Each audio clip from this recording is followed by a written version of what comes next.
Alright, so since this is the only place that I can get good lighting at this moment, everything else has me in shadow. It's with the sunrise and everything, you know.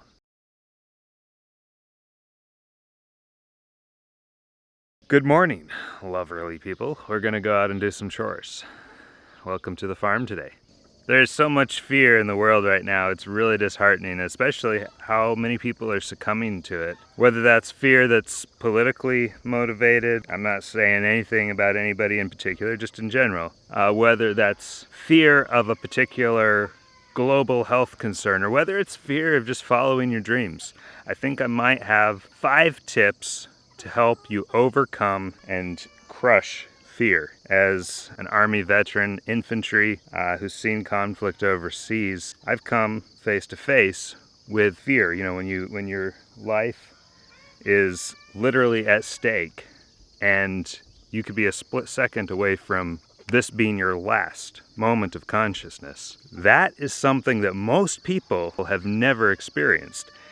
And even if they have experienced it, they haven't experienced it on multiple levels over and over and over and over again. So I think I might have something to say here that could help you overcome fear in your life, all right?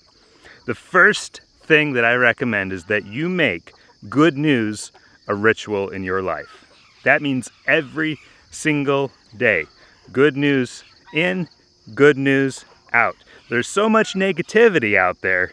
If you don't counter it with some good news, I'm not talking about, yeah, this guy, he crushed the opponent. What you're actually looking for is something that transcends right now, right here, the thing that they're trying to shove in your face all day long, every day in, day out. Get something that transcends that's greater than the competition. So good news in and out. Now I'm not going to tell you what your good news should be. I think that in order to transcend it, it also has to transcend this present reality in which we face this present darkness.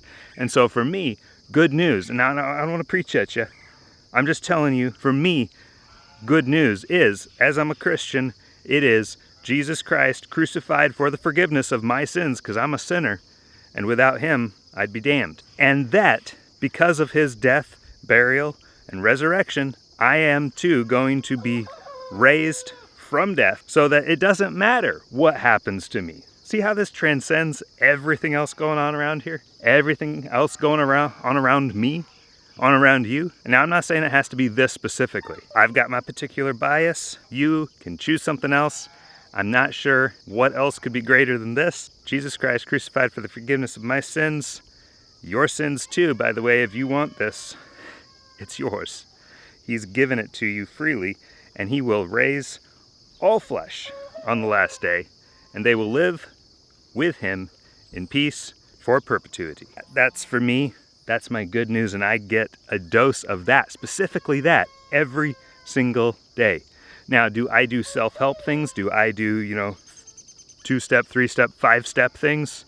Absolutely, I do. How can I get better at this? How can I get better at that? But at the end of the day, even if I'm failing that, I still have the good news that regardless of how I failed, I've got that good news to fall back on. Make good news your ritual. Find an outlet that, in essence, preaches good news to you, tells you why it's okay to feel like there is still something okay in the world. Otherwise, you're going to just be torn to pieces. You're going to succumb to so much fear under the influence of people who want to use fear and a panic narrative to manipulate you and make you a slave to their agenda. The other thing that I want you to do or to think about is to practice gratitude, okay? We don't practice enough gratitude. We are so entitled. And everything isn't just going our way. We become fearful. We want to practice gratitude then because it offsets our turned in on me, our turned in on us, where we're curved in on ourselves and everything is about me, me, me, me, me. And when something doesn't subscribe to or go that way, when it doesn't bend itself to our will, how we would like things to go, we become fearful. We become angry. I'm getting like tiny little bugs biting me. But I'm thankful for these bugs because they are part of this ecosystem. They are necessary. I'm thankful for the bees and the wasps, just not in my garage, please. And I'm thankful for all of this back-breaking hard work that we do out here. This is such a blessing. I'm so thankful for what I have just in, I woke up breathing today. I woke up breathing good, clean, fresh air. I woke up and I was able to take a sip of water. You know how many people don't have that? But even if I had nothing else, I'm thankful that I have my life, that it is intact. And some people barely have that. The majority of us can be thankful that we have our health, right? Because some people, they can't walk. Some people, they can't talk. We can do those things. So we should be incredibly thankful. Even this exercise, right? This little exercise. There is always somebody worse off than you. So we have no excuse. We have no excuse to not be grateful, no matter who we are. I guarantee you, you think you have it the worst, there's somebody else. There's somebody else. So we practice gratitude, thankfulness. Thankfulness to others, not to myself, and not even just for what I have, but I'm thankful for what I am able to contribute and to give to other people. First and foremost, my family. So thankfulness. Point number 3, tip number 3, whatever. Unplug from the feeder tube of fear, and this comes in many different forms.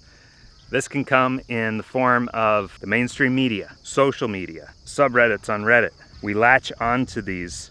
We want to know, and we think that by knowing more, that is somehow going to help us. When in fact, a lot of times, the more you know doesn't really help you sometimes as much as it makes you feel powerless. And that, my friends, is how they get you. When you begin to feel powerless, they've trapped you. You've allowed them to make you their slave. To feel powerless, to feel that level of fear, then causes you to have to rely on them for the solution, and them alone. Because of course, you know, they've told you the quote-unquote truth now, and only they have the solution to the problem that they presented in the quote-unquote truth. This is how it works, and then they've got you. So unplug from the feeder tube of fear. And what I mean by that is take a break, take a rest. You don't need to be on social media 24/7. Maybe, you know, if your job allows it, you can get off for a week, a month. I took almost an entire year off from Facebook once, and it was glorious. The dopamine detox that you go through, the detox can be a little rough to start out, but it becomes so satisfying when you begin to produce natural dopamine from not consuming what other people are creating or getting off on other people consuming what you're creating, but to actually go out and build. That's the next step here. Refocus your attention and energy on creative outlets. And the more you can do it with your hands, the better off you are. Refocus your attention on creative and constructive outlets where you can go, you can build something, you can touch something, you can form something, you can transform something. Get out there and get your hands in the dirt, or grab yourself a piece of wood or stone or clay, paint. Take something and shape it and polish it with your own 2 hands. And I'm gonna tell you, the satisfaction that you're gonna have from that is going to be far greater than anything that you're gonna get off from social media or the talking heads on TV or playing video games or watching movies. All of those things give you a dopamine kick, but it's never lasting. It doesn't satisfy you. And of course, you know, what we're doing out here, it's not gonna satisfy me for 100 years, but it's never ending either. There's always more to do. All right, last but not least, what I want you to think about is coming to grips with your mortal coil. That is this present struggle, this life of sometimes pain and hurt, and it's not always, you know, sunshine and roses or whatever. It's sometimes it sucks, right? It sometimes sucks. Accept that.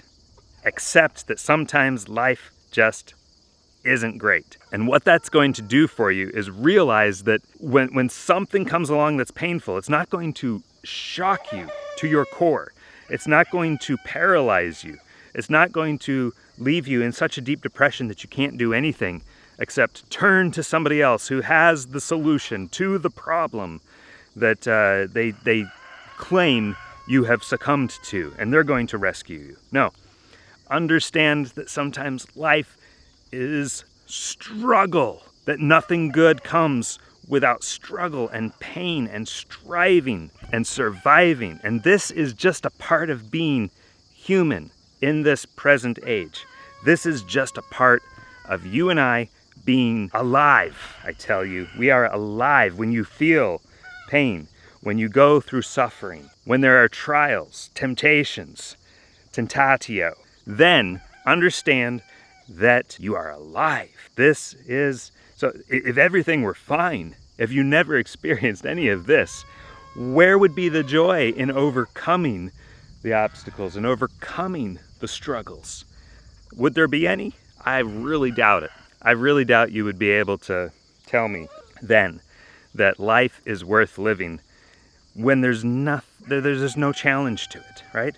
We don't play video games. We don't watch movies where there isn't a problem that needs to be overcome. Otherwise, why do it, right?